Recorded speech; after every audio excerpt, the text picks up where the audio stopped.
है वो आपके बीच रखने जा रहे हैं, तो बने रहिए। बहुत ही सुंदर ये शिव और पार्वती जी के बीच की कथा है। सोमवार व्रत कथा। देवों के देव महादेव बहुत ही भोले माने जाते हैं, इसलिए उनका नाम एक नाम भोलेनाथ भी है। पौराणिक मान्यताओं के अनुसार भगवान शंकर को प्रसन्न करने के लिए किसी भी तरह के खास विशेष पूजन की आवश्यकता नहीं होती, क्योंकि कहा जाता है कि वह तो भोले हैं और भक्त के मन से ही की गई क्षणिक मात्र की भक्ति से ही प्रसन्न हो जाते हैं। अगर आप भी शिव की भक्ति और कृपा पाने के लिए सावन के सोमवार का व्रत करते हैं, तो इस कथा से भोलेनाथ को प्रसन्न कर सकते हैं। एक बार किसी एक नगर में एक साहूकार था। उसके घर में धन की कोई कमी नहीं थी, लेकिन कोई संतान न होने के कारण वह बहुत दुखी था। संतान प्राप्ति के लिए वह हर सोमवार को व्रत रखता था और पूरी श्रद्धा के साथ शिव मंदिर जाकर भगवान शिव और माता पार्वती की पूजा करता था। उसकी भक्ति देखकर एक दिन माँ पार्वती प्रसन्न होकर भगवान शिव से साहूकार की मनोकामना पूर्ण करने का निवेदन किया।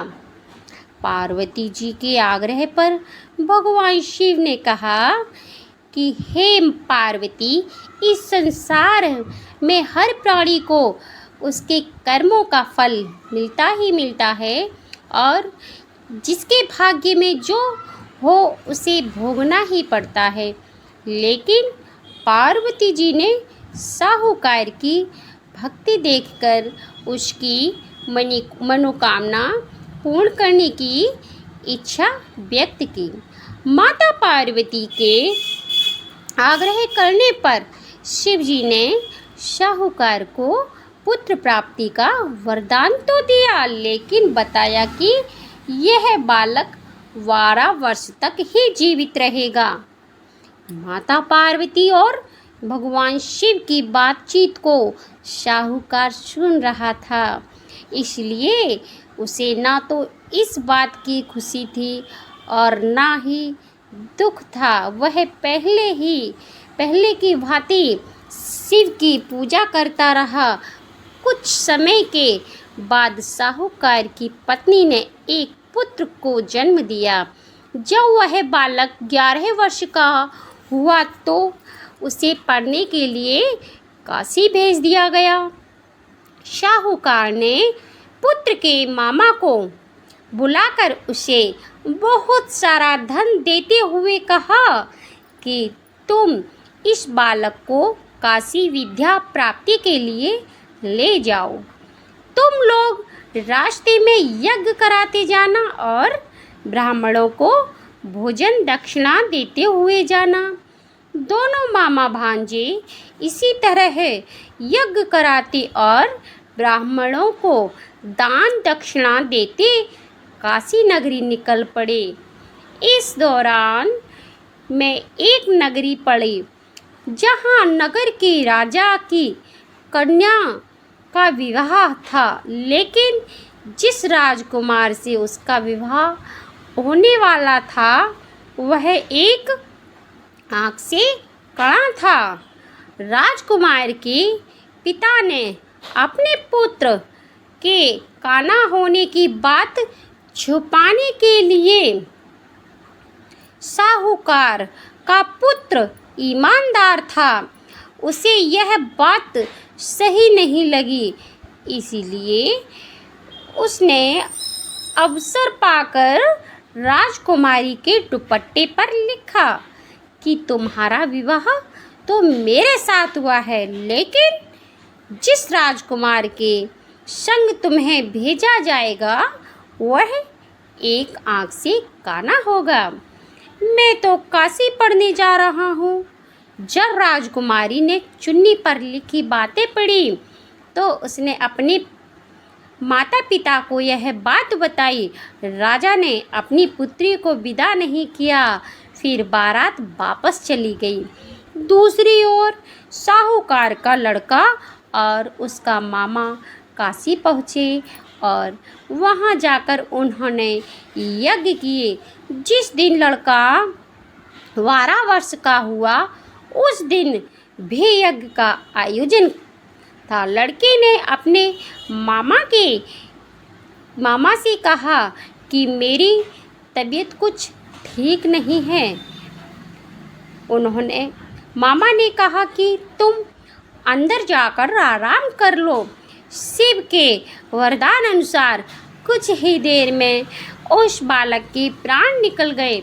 मृत भांजे को देख उसके मामा ने विलाप करना शुरू किया। संयोगवश उसी समय शिवजी और माता पार्वती उधर से निकल रहे थे। जब शिवजी मृत बालक के समीप गए तो वह बोले कि यह उसी साहूकार का पुत्र है जिसे मैंने 12 वर्ष की आयु का वरदान दिया था।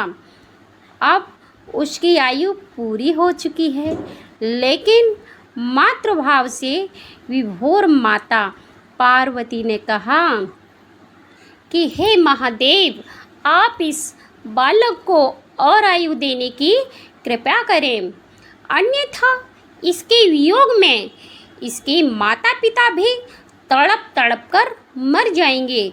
माता पार्वती के पुनः आग्रह पर भगवान शिव ने उस लड़के को जीवित होने का वरदान दिया। शिव जी की कृपा से वह लड़का जीवित हो गया। शिक्षा पूरी करके लड़का मामा के साथ अपने नगर की ओर वापस चल दिया। दोनों चलते हुए उसी नगर में पहुँचे जहाँ उसका विवाह हुआ था। उस नगर में भी उन्होंने यज्ञ का आयोजन किया। उस लड़के के ससुर ने उसे पहचान लिया और महल में ले जाकर उसकी खातिरदारी की और अपनी पुत्री को विदा किया। इधर साहूकार और उसकी पत्नी भूखे प्यासे रहकर बेटे की प्रतीक्षा कर रहे थे। उन्होंने प्रण कर रखा था कि यदि उन्हें अपने बेटे की मृत्यु का समाचार मिला तो वह भी प्राण त्याग देंगे, परंतु अपने बेटे के जीवित होने का समाचार पाकर वह बेहद प्रसन्न हुए। उसी रात भगवान शिव ने साहूकार के स्वप्न में आकर कहा, हे श्रेष्ठी, मैंने तेरे सोमवार के व्रत करने के और व्रत कथा सुनने से प्रसन्न होकर तेरे पुत्र को लंबी आयु वरदान की है। इसी प्रकार जो कोई सोमवार व्रत करता है या कथा सुनता है और पढ़ता है, उसके सभी दुख दूर होते हैं और सभी मनोकामनाएं पूर्ण होती हैं। बोलिए भोले बाबा की जय हो और शिव पार्वती जी की जय हो। ये बहुत ही सुंदर भावना है। यहाँ भगवान शिव के वचनों और उनके उपदेशों के आधार पर एक सुंदर और भावपूर्ण ये कथा है उन्हीं के ऊपर। और जो भी इस कथा को सुनता या पढ़ता है, भगवान भोलेनाथ उसकी सारी बिना कहे इच्छाएं पूर्ण कर